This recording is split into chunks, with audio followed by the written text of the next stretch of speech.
Ce week-end à la campagne, c'était une idée à lui. Étonnée, elle avait accepté, sans manifester d'ailleurs à aucun moment quelque forme d'enthousiasme. Dans le taxi, il s'était demandé pourquoi elle avait dit oui. Elle n'avait pas parlé de ce temps passé l'un sans l'autre. Tout juste évoqué des personnes qu'elle avait connues avant lui, des anecdotes dont il se foutait un peu.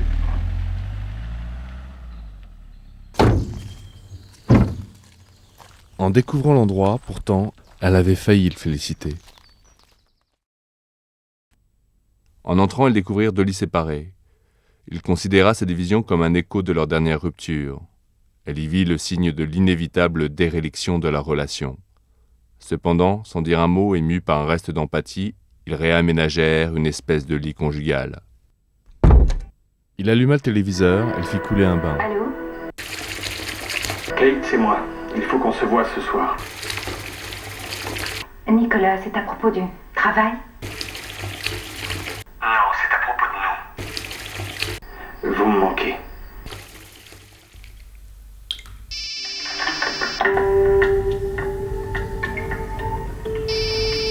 Bonjour. Vous n'avez aucun message. Veuillez laisser un message après le bip sonore. Vous n'avez aucun message après le bip sonore. Pour le réenregistrer, faites le 2, faites le 4, sinon... Elle se repassa l'épisode pathétique de leur séparation. Ce jour-là, à un mariage où elle s'était sentie obligée de l'accompagner, elle se mit sérieusement à douter de son aptitude au bonheur. Quelque chose s'était brisé en elle qui résonnait à chacun de ses mouvements, comme un élément libéré d'un mécanisme dans le vide d'une boîte.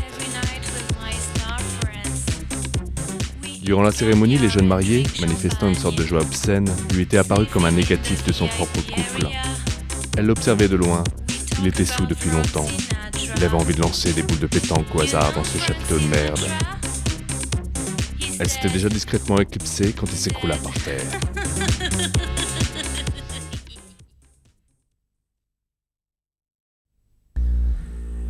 Dans la brochure, l'hôtel vantait ses équipements de balnéothérapie. Ici, on pouvait bronzer rapidement en toute saison, stimuler ses fonctions cardiaques et sa circulation sanguine, faire évoluer son corps vers un absolu publicitaire, et même arrêter de fumer. Indifférent aux électromyostimulations, infrasons, pressoplaties, palpés roulés et autres microdermabrasions, il attendait qu'elle se lasse de ces activités absurdes.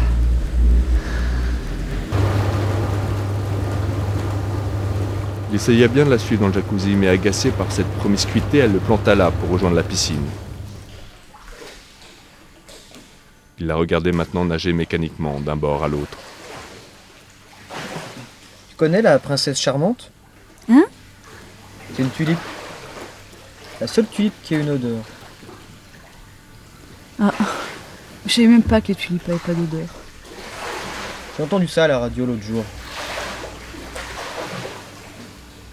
Bon, tu viens ? Non, je suis bien ici.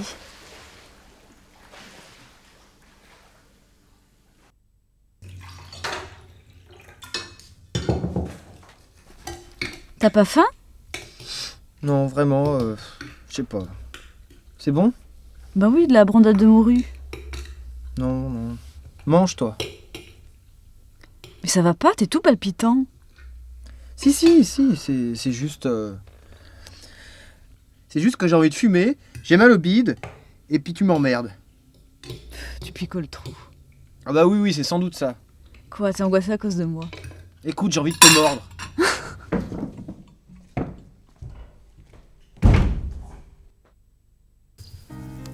Si le spectateur peut douter de l'authenticité de ce marivaudage, il est nécessaire de lui préciser que l'action se situe au début du XXIe siècle. À cette époque, malgré la propagation endémique des divorces, les jeunes couples croient encore naïvement à la pérennité de leur union, même s'ils commencent sérieusement à se poser des questions. Tu sais, j'ai parfois l'impression que le système d'intégration dans lequel nous évoluons tend à libéraliser les histoires d'amour comme la nôtre. Ouais. Au fond, nous sommes de simples intérimaires de l'espèce humaine.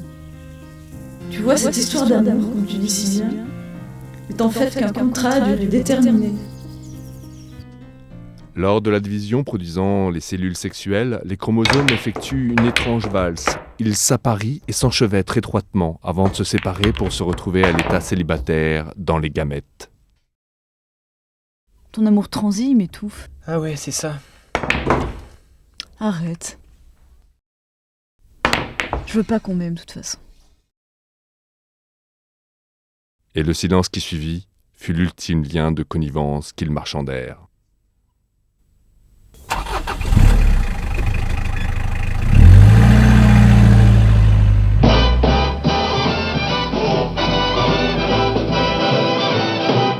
Night and day, you are the one. Only you need the moon or under the sun. Whether near to me or far, it's no matter, darling, where you are, I think of you. Day and night, night and day. Why is it so that this longing for you follows wherever I go? In the roaring traffic's boom, in the silence of my lonely room, I think of you.